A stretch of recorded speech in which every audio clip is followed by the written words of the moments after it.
I have magically teleported. We're just gonna pretend it didn't happen. We're just gonna live our lives, man.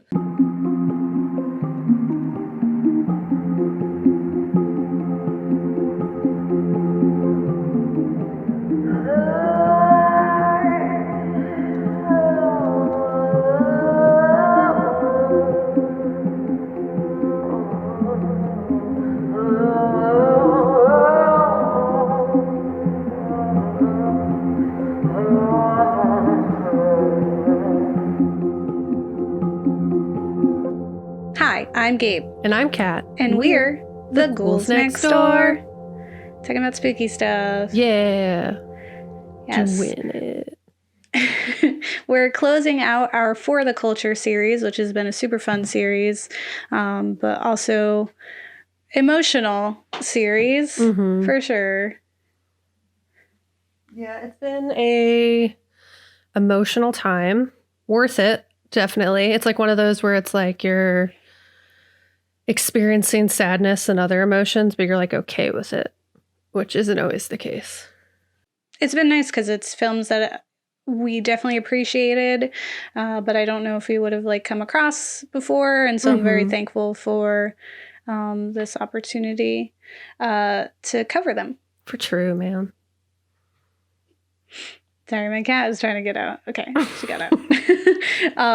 Yeah, and so for our last episode, we are going to be talking about the film Under the Shadow from 2016. Definitely has a lot of really great reviews, and I enjoyed it. I found it spooky and also like politically charged, which is like our favorite thing. Yeah, no, it's definitely like, as our films have been, saying something and being like really true to its origins in terms of like the director and stuff like that. Yeah. It's been an educational opportunity for us to kind of get a glimpse into these other worlds and these other countries that we wouldn't usually experience. And definitely like this film specifically, I was like, oh, I don't know a lot about this at all. And so it was like, it was nice to see, similar with like Imperfection or even like Tigers Are Not Afraid, like in covering things that, you know, we didn't know and getting a not like an excuse to learn about it. For sure. Nice.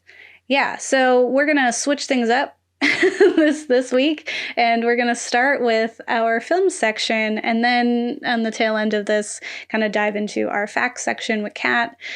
So let's talk about this film. Under the Shadow from 2016 is about, as a mother and daughter struggle to cope with the terrors of the post-revolution war-torn Tehran of the 1980s, a mysterious evil begins to haunt their home, and is directed by Babak Anvari, which, yeah, it kind of popped up on some lists when I was looking for films to fill the void, and it did not disappoint. To say the least.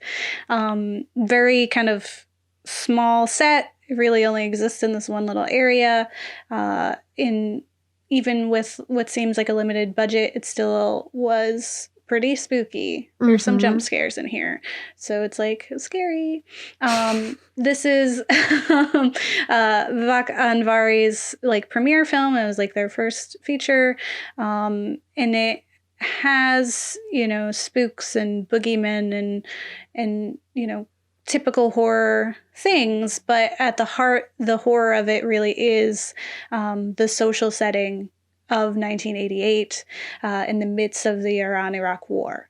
Actually, it's, you know, at the end of it too. So it's like this has been going on for a very long time.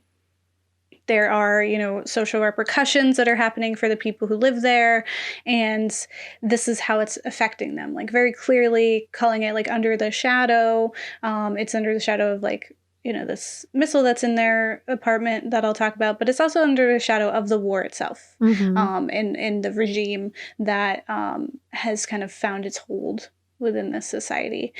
So this film follows Shide and who is a mother and wife, and she is struggling to kind of find her place and reconcile like her place in this world that is incredibly sexist and against her. Like it starts as a pretty slow burn. We don't really get a lot of scares at first, only with like a few times where her daughter Dorsa comes in like saying like, oh, there's something in my room. I had a nightmare.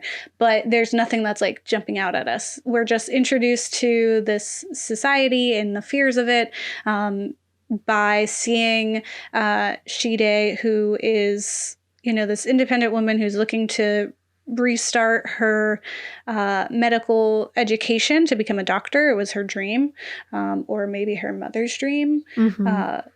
And she, is confronted with the truth of this regime that, won't allow her to do that, won't allow her to return to school because she was a part of like the resistance. And, she even says like, oh, everyone was political back then. Or and then also like, explaining, oh, I just stepped away to raise my child, but now I'm going to come back. But she is swiftly denied that opportunity. Yeah.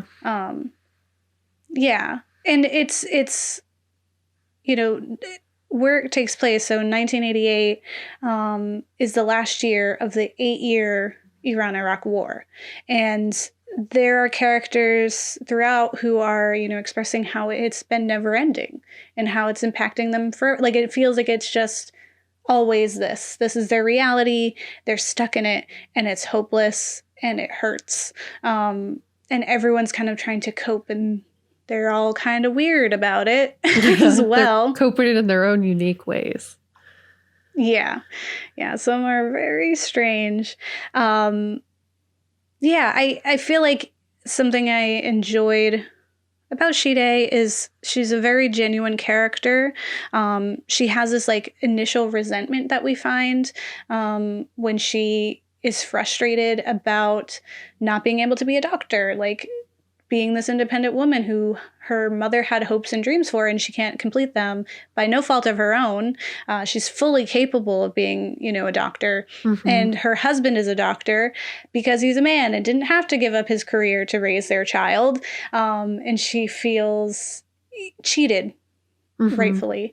And at times is kind of like bratty about it. Yeah. But I think like after that scene where she's kind of denied and she kind of walks through, we get this landscape and she comes home and she removes the hijab and then just kind of falls back into her role as mother and wife. And she's very bitter and spiteful about it. And I felt so much like she rightfully deserved to feel bitter and spiteful about it. Even though like there are times when we're like screaming at her as audience to like go or to move or to do things. I totally understand just being human and being upset and just, by what the world's giving you. And not like having like feeling like lots of humans just like aren't going to be the emotionless rationale kind of. Like she was very human in her reaction, like, and I thought that was like really great. I agree with you that like she was just being real. Like she wasn't like, I shouldn't be doing this because war or because bombs. Like this is just human emotion, and I'm going to feel what I feel because this is. And honestly, like I have definitely more empathy, I would say, after learning a little bit about like the protesting end, which I'll get into in the facts section. But it was very true. Everyone was like millions of people were protesting, and that was like when they were younger. Like it was a lot of youth-led protests. So the fact when she says everyone was doing that, it was very true. So like to make that the reason why was super petty. And like it was definitely like felt after doing my research like more of a blanket, like that's the reason. But it's really because we just don't want you to, because you're a lady, like please go home. So her frustration is definitely like very valid. Yeah, and I think for like an American viewing, for me it was like this is what happens when when your side loses, right? Like we're out there fighting as well, and we have our own battles, but nothing compared to this, and nothing compared to the threat of what those protesters were facing.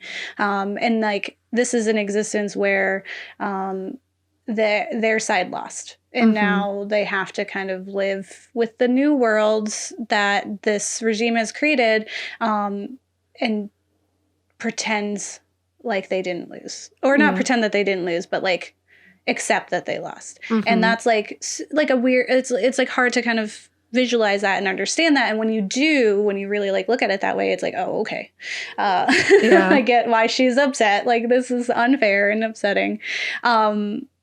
This film has been compared in almost like all of the articles that we found to Jennifer Kent's Babadook, which we covered in our mental illness episode with our guest Marina. And we were super excited about it. It was such an honest portrayal of grief.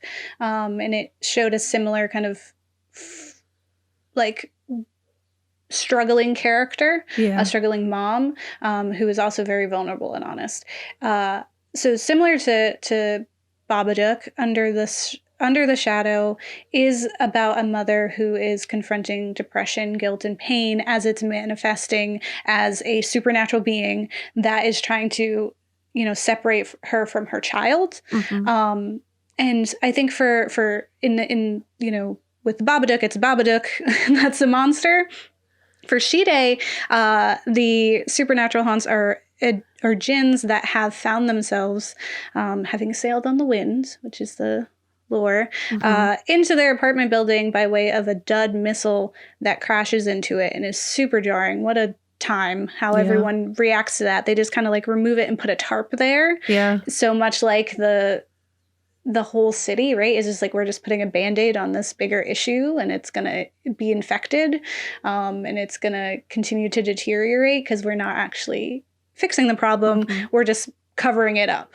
But what I found was really interesting was that one of her specific specters and haunts is actually just this like floating burqa.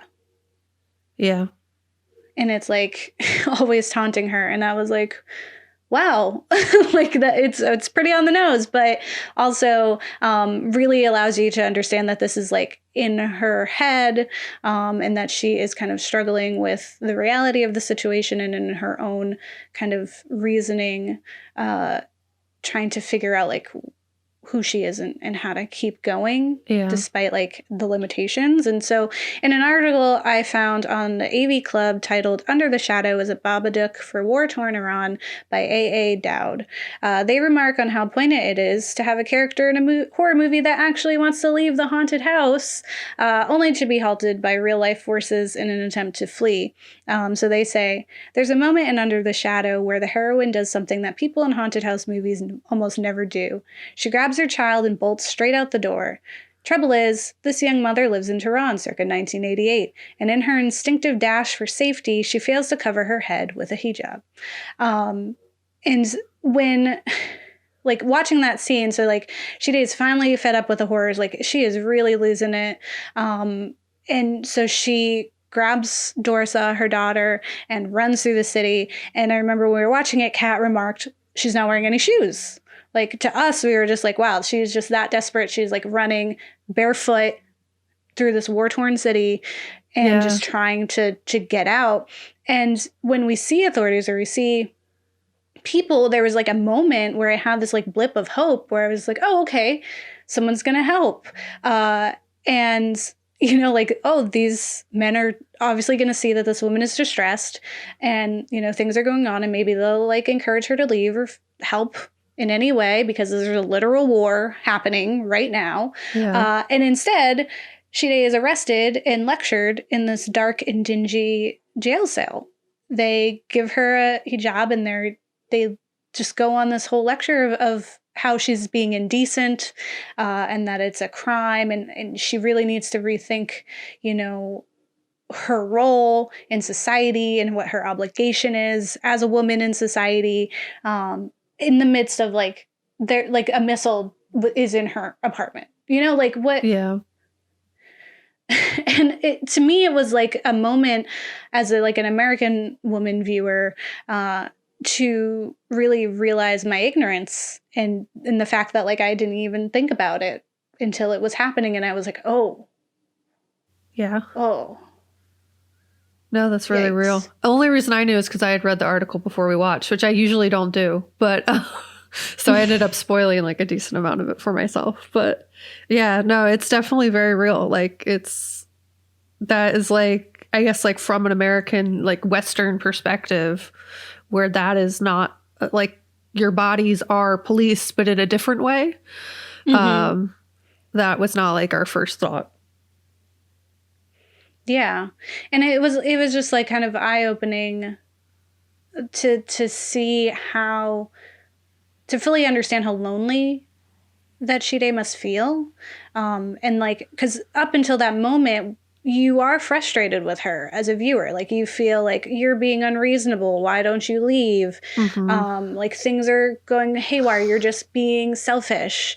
You are acting out, and like, I'm sorry you're mad, but your daughter is upset and you need to be a better mother. Like, we were essentially kind of putting similar thoughts onto her as viewers as this society was. And to see her like finally trying to just get out and to be confronted with that it's structural, right? That it's like it's fully around them. And it made so much sense, like her frustration. Like, it really helped me understand and see her. And I really enjoyed her character.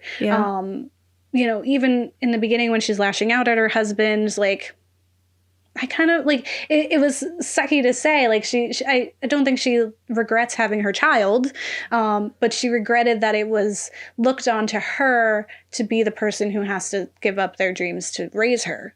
Like, and that was like the issue. It wasn't like, you know, I don't want to do it. It's like, why isn't it even thought of that you should do it? Yeah, like where we should be a team in this, not just me doing it. Like, that you get to go do what you do and I have to stay here. And that sucks. It should be like we're both taking care of our kid that we decided to have together. Yeah. And that it's like a decision. Like, it never was a decision for her. It was expected. And so she just had to do it. And even so, like, there's like, she has this kind of complicated relationship with her husband where they clearly love each other and they've been together for a long time. And at some point he probably did support her dreams and had these ideas, and he just understands that the state of the world right now isn't that way. He also had like a line where he kind of scolds her for having been political, and is, you know, essentially like, well, you wanted to do that back then. I told you not to. And it's just like, yeah, that's easy for you to say, because those things weren't going to affect you. And look what happened, even though we were fighting. Yeah. Like, we knew it was going to be bad, and it was, and it is. And now I have to live with that. And like, you scolding me for it is not helping. Dorsa, their daughter, also like clearly has a closer relationship with the father. Like, in the beginning, she calls out to dad when she has a nightmare. And it isn't until dad is actually out of the picture and called away so that he can serve as a doctor in the war effort that she calls out to her mother at all. Like, there's this separation, even though she's there. And I do feel kind of like Shide might hold Dorsa a little responsible for like not having her dreams. But again, I think it's a bigger issue than that. And I feel like, you know, Shide is very bratty at times and snarky and frustrated and incredibly human. And I think similar to Amelia and Babajuk, she is a human first and a mother second. Yeah. You know, she is like herself, and then she is also a mother, which is like in film and media, like when we see mothers, they have to be the mother or they're bad. Like, you're a bad mother if that's not your entire life. Like, if that's not your whole existence, you've transformed, you no longer exist as a woman, you're just a mom. Yeah.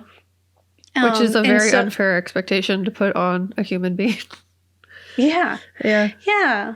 And that's like, I think the expectation of this like perfect mother, or like an obligated mother to kind of just put her own selfish desires, or just desires, not even selfish, just literally her desires aside to just be the mom figure, is like the heart of the problem, and like at the, you know, the crux of this film. Because to me, it's like, why can't Amelia and Shide be frustrated? Yeah. Why can't they be sad that they lost opportunities? Why can't they mourn the loss of things like either dreams or their husband or what have you? Like, we're not allowing these women to fully feel and to accept their reality. Yeah. Yeah, I think the strongest piece of this film is the imperfection of Shide. To see a woman who is fraying at the edges, who becomes unreliable in her like perception of reality, and who is like fighting back despite that, and is, you know, is trying to be a good mom at the end of the day, because she is a mother, and her driving force is the survival of her daughter ultimately. Like, she's constantly running to her. They're like, you know, hiding out in the basement because of all the bomb drills and such. She's, you know, again, running through the streets barefoot trying to get this kid. She even confronts like neighbors at one point about like the stories that are being told to her daughter and spooking her. You know, and is begging her daughter to just please forget the doll so we can go. We have to get out of here. But even still accepting that was keeping her daughter. Like, she could have very easily just took the kid and forgot about the doll, but she didn't. She kept looking for the doll. Yeah. I probably would have been looking way sooner than that, but she was, you know, because I mean, you're a parent, right? It's just like, it's just a doll, right? Yeah. But still understanding that it was more than just a doll to Dorsa. And so she knew that she needed it in order to proceed, and that Dorsa was kind of dealing with the neglect, or not even neglect, just like the misunderstandings of her mother, and kind of feeling inadequate to her mother in this way. Yeah. And so Shide had to kind of confront that first in order to be able to escape. And when Dorsa eventually does confront her, and like for honestly being kind of awful to her, she, you know, accuses her of stealing the doll to begin with. And Shide just very honestly says, I might have. I do not know. And like really just acknowledges that she is losing the plot and is kind of unreliable and unsure of what's happening in her life, and has this very vulnerable and honest moment that adults don't always give themselves when talking to young people, and like especially your child who's supposed to see you as like this god, right? Like parents are supposed to know everything, and she's very much just like, no, I am not perfect, but despite that, I love you. And I'm going to do whatever it takes to protect and save you, because that is my job. And like, and I think that was such a great moment to have in a film like this, to show how much of a mother she really is at the end of the day, because she was. And even still, like being a woman first kind of thing, she really was working to protect her. And you know, we don't, like, for her to be able to be honest, and like the fact that she is a real mother who can make mistakes, that's not a thing that our heroines in films are usually afforded. They have to like uphold this very specific vision. And so to have someone who's just like got ups and downs being the person that we're following was really refreshing. And later finding, you know, that the jinn ultimately doesn't have any power over her, because it took what it perceived was her prized possession, which is a medical book with the letter from her mom inside. But her real prized possession is Dorsa. And so it's like, ultimately, you cannot have any power over me, because those are just things. This is my kid. That's what it is. And in that same article from AV Club, A. Dowd goes on to say, the threat isn't just to the life of a mother, but to the future of her child, who might be swallowed whole by the repressive mores of her culture, the alternative parent hoping to raise her. And so I feel like Shide finally comes to terms with the loss of her dreams, and instead, like her mother did for her, wants to push the opportunity for dreams onto Dorsa. And the only way they're going to do that is if they survive. And so instead of running away from the jinn, like they're not just running away from the jinn. Yeah. Right? They're running away from the expectations and limits thrust upon them by the regime that were intent on making them victims and intent on keeping them contained and feeling lost. So at the end of the day, they have each other, and really survival is the ultimate goal. Yeah, and I would say, like, you get this very much, like, she's fighting. She's not just, like, taking it sitting down, you know what I mean? And I remember I actually have a quote that I didn't think I'd be able to fit in my section, but works perfectly for right now, from the director, is that there's, like, a misconception about Iranian women. People think of them as oppressed, ready to be victimized, but Iranian women always fight back. There are so many restrictions in Iranian society, but they never sit back and just accept them. Shide was inspired by my mother, the other woman I knew when I was growing up. Her strength is a tribute to them. So, like, the character is doing that for very real reasons, and, like, she was not taking that standing down because she's a person too. Yeah, it was good. It was a good film. Yeah, absolutely. Yeah, she definitely was just like, it was still temporary, right? Like, it seems like a never-ending war, but it really is temporary. Like, the whims of society and politics are going to change. So at the end of the day, I'm just going to keep going and, you know, instilling the same power that I have into my daughter, in hope that she can kind of break free of it. For sure. I can't believe this was their first film. Their first feature. That's amazing. Like, very well done, especially for first film. They also did Wounds with Dakota Johnson and Armie Hammer, and I didn't love that one. Armie Hammer is the canceled man. Yeah, he's super canceled. Yeah. Like, gross. In that film, I get it, because he was practically playing himself, which is trash. So it's a weird thing for you to go from something like this to that, which was, like, kind of deflated. We probably will never cover Wounds because it's just nothing there. Nothing. It's disappointing. But Kat, why don't you take us over to the history corner? Let's talk about facts. So I have a little bit of two things for you, friends. We're going to talk a little bit about, like, the director's influence and how it shaped this film. But then also, like, what led to the characters being portrayed this way? What is history? Because I'll be real, this happened before I was born, so not to, like, age myself, but I was like, I don't know this stuff. I only have what gross American media has portrayed it as, and super different. So basically, as we've seen with our films, Babak Anvari made this for a reason, you know. An interview with Den of Geek titled Babak Anvari Interview Under the Shadow Horror Statham, written by Sarah Dobbs. He recounts his life and what helped inspire this film. So he grew up in Iran and lived there until he was about 18 or 19 years old. The Iraq-Iran War in the film is centered around what happened when he was still a child, similar to the age of Dorsa from the film.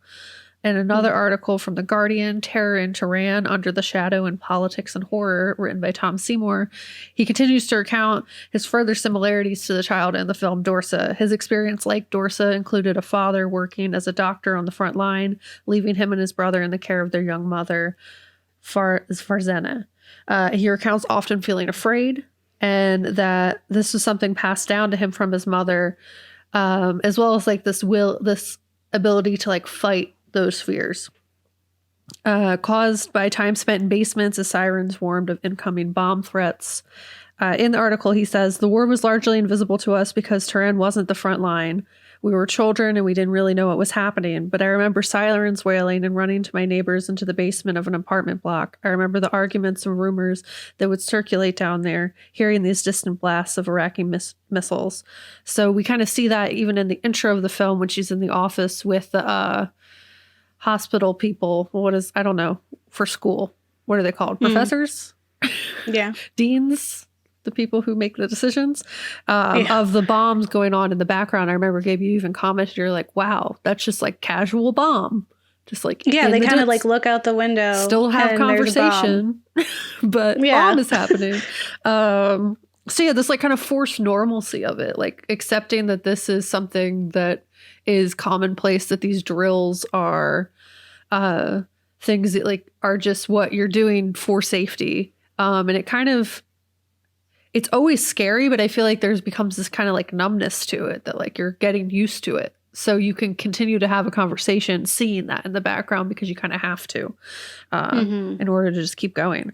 And in the opening scenes of Under the Shadow, we kind of get a clear understanding of that because there's actual archival footage of bombs dropping, people scattering the streets of Tehran, and kind of these, what the article described as a dramatized evocations of Anvari's earliest memories.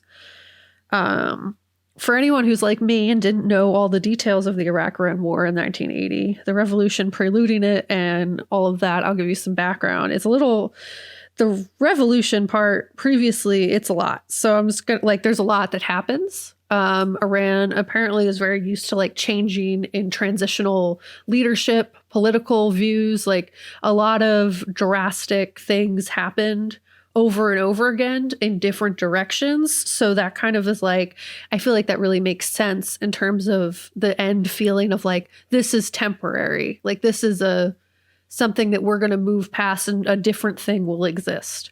Because that's something that was very much happening in Iran from like the early 1900s to like when the film was made. So I pulled a lot of this information from Britannica, titled Iranian Revolution, written by Janet Afray. Essentially, the revolution came after many years of government upheaval, created and manipulated, surprise, by the UK, Russia, and the US. Each government group stirred the pot in different directions and caused different leaders to be exiled. And in one case, the CIA, UK intelligence agencies joined together to stage a coup. No. This is to say that it made sense. Yeah, you know, fun. Revolution of 1979 took place, that there's a long history of protesting and like transitioning leadership. The 1979 revolution, which brought together Iranians across many different social groups, has its roots in Iran's long history. These groups included clergy, landowners, intellectuals, and merchants that had previously come together in the constitutional revolution of 1905 to 11. So there's a lot of like transitioning leadership in the Britannica write-up of it. It seemed like there were like different leaders who were exiled, others who they're like the son took over. There was like a different group of people kind of shifting the development of Iran in different directions, and lots of protesting. Lots. So to prelude this, Mohammad Reza Shah, who launched the White Revolution, which was an aggressive push towards modernization and westernization, they kind of upended the previous rural society based in like agriculture, farmers, landowners, and like wealthy clerics. It disrupted the rural economies and led to like rapid urbanization and westernization like over the span of one generation, and basically started to like really push Western ideals of democracy and various human rights issues. The results basically initially benefited the economy, but those, much like we see in any sort of capitalism time, I don't know if exactly it was capitalism, but they basically had inequity in terms of wealth distribution. And there was also a big push against previous social norms, shifting towards a more Western view. So this kind of created a lot of conflict with more religiously conservative people. So the opposition grew against his policies in the 1970s as basically the Western influence and oil demands. So the US, UK, demands for oil and things like that basically made for a boom in oil prices and inflation that made the buying power of Iran kind of shift and shifted their standard of living. So this economic situation, coupled with a socio-political repression by Shah's regime, grew in the 1970s because he started to have opposition to his rule. And he was basically like, I don't like this. We're going to start censoring things. We're going to start surveilling people, harassing them, detaining people and torturing them if they are protesting my regime. And I guess that's kind of where I started to see where in the film, Shide has the tapes and the VCR. And I remember gave you a comment to the, like, it was weird that it was illegal. Like, she has this VCR and that's illegal. That started to take root under Shah's regime because there was a lot of censorship and he was trying to like really control the information that was getting in and out so that less people would oppose him. The environment basically caused groups to align themselves against Shah, with more conservatively religious and anti-Western groups forming. This was also a quick, dramatic shift in Iran from traditional conservative and rural society to one that was vastly industrial, modern, and urban. This shift is what spurred the revolution, and in 1978, thousands of young religious school students took the streets in protest. This was accompanied by rural Iranian youth who began protesting the Shah regime's excesses, so the wealth that was not evenly distributed. The Shah at the time had cancer and was surprised by the seemingly sudden uprising in that he had had things kind of under control for a minute. So he was like, what's happening? I have a lot going on. I'm not really equipped to deal with this right now. So we just kind of need to like fix this situation. Basically, he was very surprised, but he considered the protests an international conspiracy, which kind of makes sense since the US and UK did have a lot of involvement in kind of like behind the scenes secretly pulling strings. So like him being paranoid that the US and the UK were intervening in his deals makes sense. It's not a far stretch. And the government responded very violently to protests, which only fueled the flame more, uniting the secular left and the religious groups together in a revolutionary rallying cry of God is great. And martial law was eventually declared. Troops opened fire on demonstrators in Tehran. And that just kind of like really fueled this like martyrdom of like, this is something we need to be fighting for. There was a previously exiled leader named, Khomeini, I think. He coordinated further opposition demanding Shah's abdication.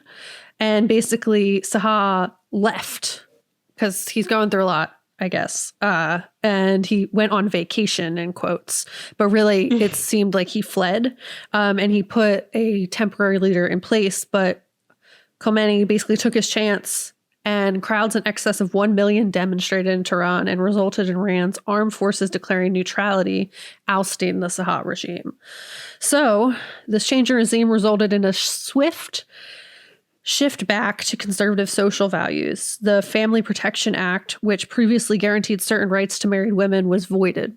Mosque-based revolutionary bands known as committees patrolled the streets and enforced Islamic codes of dress and behavior, as well as quelled any revolutionary ideals.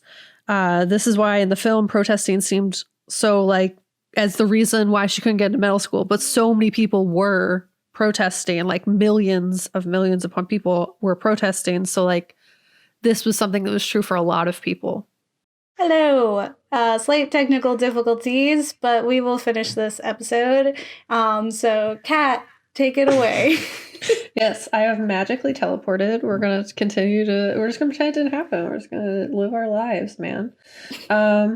So basically what I was talking about is the shift from the Family Protection Act, which guaranteed certain rights to married women, was basically avoided. And this rapid shift back from the previous where we had like this Western influence and modernization and urban shift from rural, we're kind of shifting exactly back once, I believe his name is Khomeini, basically took over and this religious regime kind of ensued. And what we see is this kind of anti-Western sentiment that manifested over this time turned into like this more, I guess, slightly radicalized in terms of really anti-Western, taking hostages of U.S. embassy people, kind of like really pushing out this Western influence that had previously kind of run rampant. And in this time, this is where the Iraq-Iran war kind of comes in between 1980 and 1988. In this, that the rulers were basically like, this is the perfect opportunity. There is this clear transitional period taking place. There's this motivation to basically take advantage of this like uneven footing that is taking place in Iran. So open warfare began to take place on September 22nd, 1980, where Saddam Hussein was basically like, we need to get back this land. We are kind of sharing this joint border. And it kept going until we saw the ceasefire in 1988. So we kind of have this lead into this because of the oil situation that was taking place. And that's what we kind of get to when we're in the film, is this kind of seize of power from Saddam Hussein, or attempt at seize of power, that was really made possible by all these years of kind of revolutionary change throughout Iran.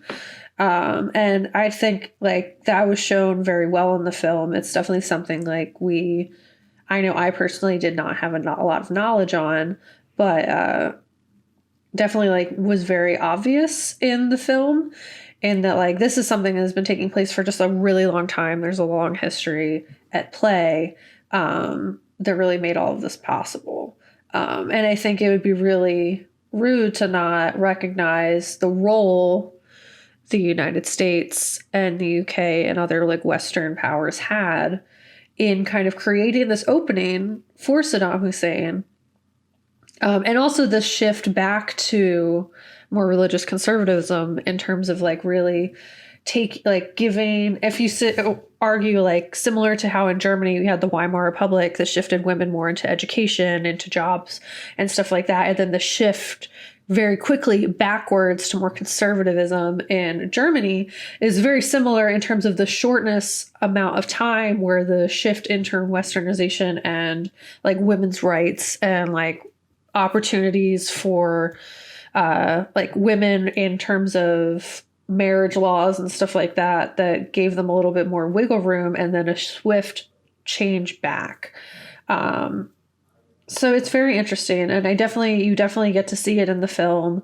And Tehran specifically being kind of like, it was not on the front lines, but it was on the front lines of a lot of the protesting that previously took place, and kind of set up the environment that was able to like have this war. Yeah.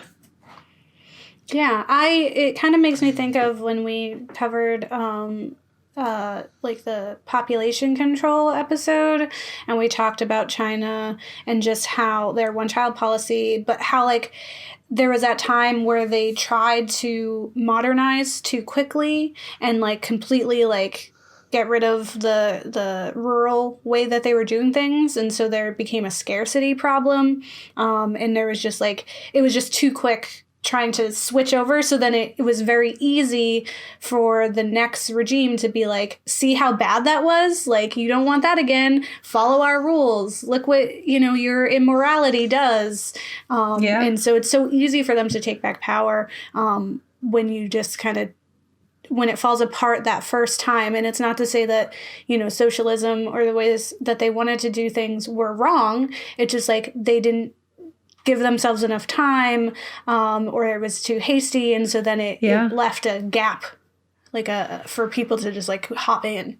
For sure, and honestly, and like looking at it, it was a lot of the upheaval allowed for groups who wouldn't generally align themselves together to do that, and that there was like this general sense of like, we just need to get this guy out of power without necessarily like a set plan for afterwards. Yeah. Like, it was kind of like, yes, revolution, this needs to happen. This guy is taking the money and distributing it poorly. A lot of people who had like felt really, specifically like people rurally who like had felt like they had been left behind in this new kind of regime, banded together with people that they wouldn't have necessarily banded together. And then it shifted really largely towards like a religious conservatism, which is something that is honestly seen throughout a lot of societies, across, like culturally, across cultures. As you said, China, Germany, there's probably other instances that like you have this shift into modernization, and if it's not done like with the will of the people who live there, you know what I mean? If it's something that's kind of like stir the pot, see what we can kind of get going on, or if it's like just done too quickly, it you'll get like this like little glimpse of what it would be like if it was one way and then a stark shift backwards.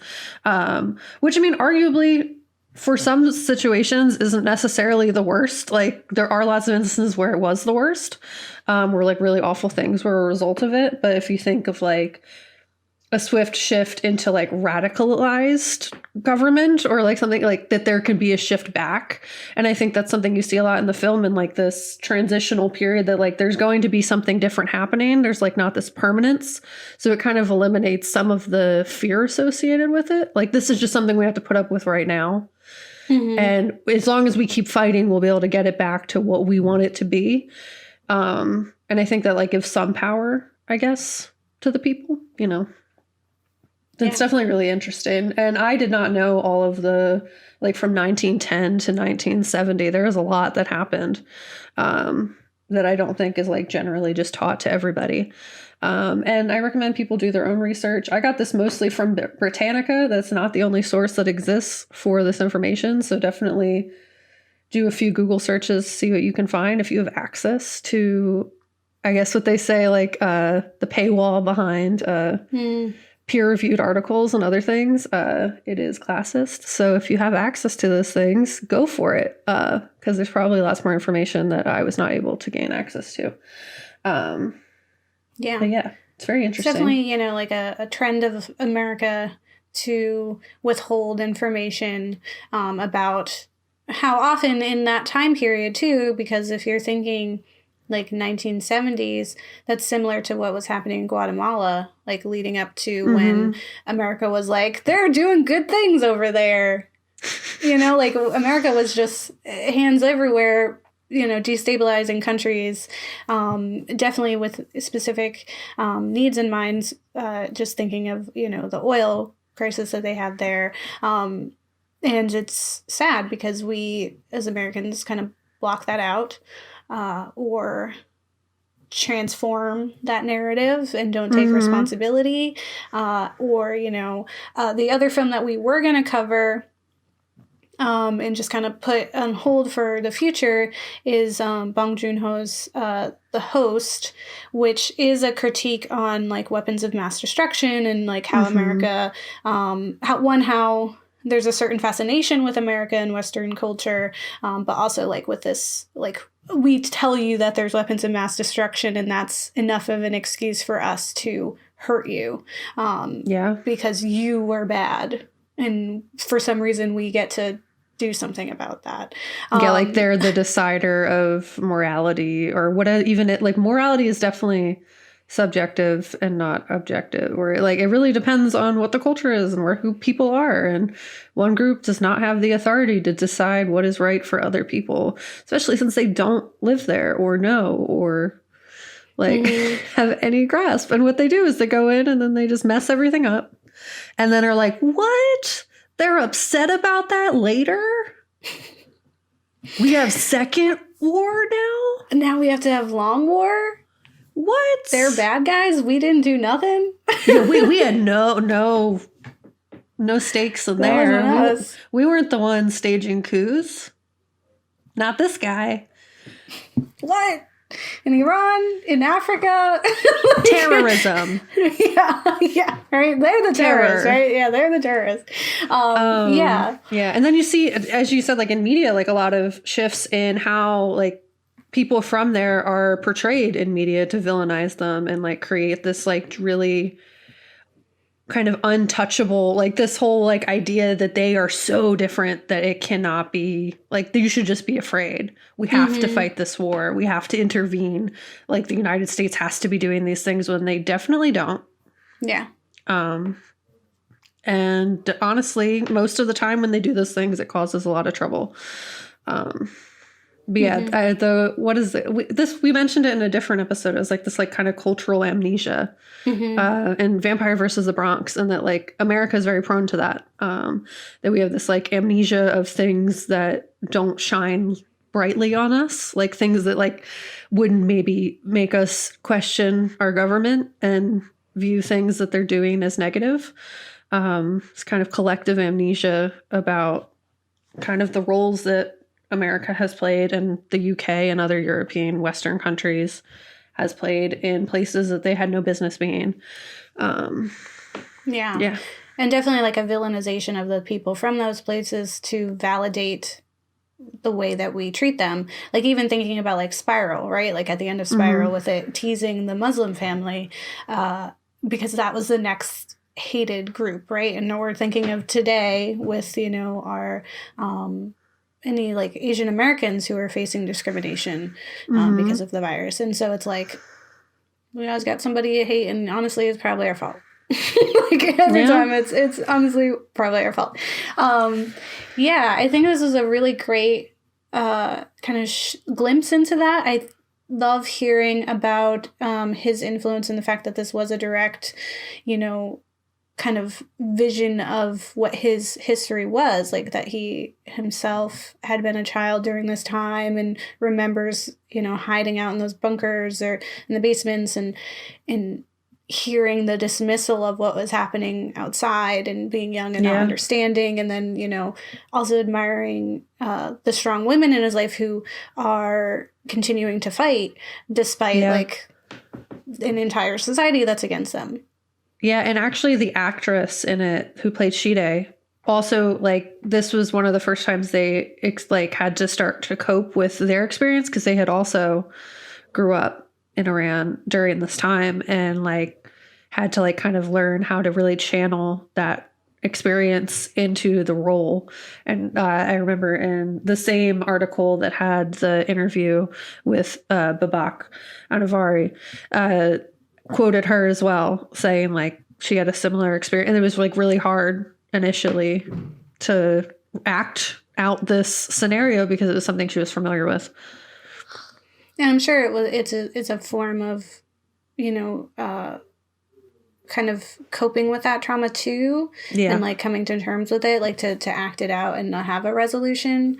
I remember watching it, and I said to you, Kat, that it reminded me of that like PSA about the Syrian refugee girl, and it shows her like when the world was like normal and she's like has her birthday, and it's all from like her point of view, like it's a video in front of her, and so she's like got her birthday cake, but then time is moving, and so then there's bombs and she's progressively getting dirty and traumatized and like running in terror, and then it's like this, you know, it was a way to kind of like ask people to have basic decency and understand that the Syrian refugees needed a place to escape to, and that we shouldn't be treating them like criminals. And it's sad that something like that has to exist just to garner sympathy. Like we can't just have that.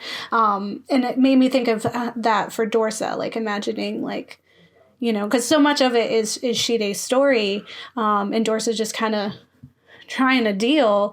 And I think it was like their relationship and kind of how they were just dealing with each other was very honest.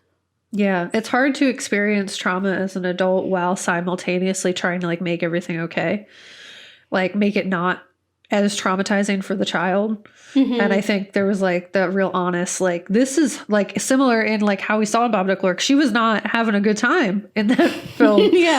She was really struggling, and she was like but like, and her child like needed her in a very aggressive way, I would say, that like is very real in situations where traumatic events are taking place. So I'd say like that was very well portrayed and like is very real. And I think and like reading about like the history of everything that's happened and is happening, it basically kind of shows that there should be empathy for people if they don't already exist in this like, they shouldn't have to be portrayed as like so far gone or radicalized, whatever. Like lots of people just are existing, and then their world changes suddenly, and we should be able to have sympathy for people that didn't live like we did before it happened. You know what I mean? Like there are different cultures and things, and people should just like care about other humans no matter what. Like there shouldn't be like a reason you have to justify caring about somebody. You know what I mean?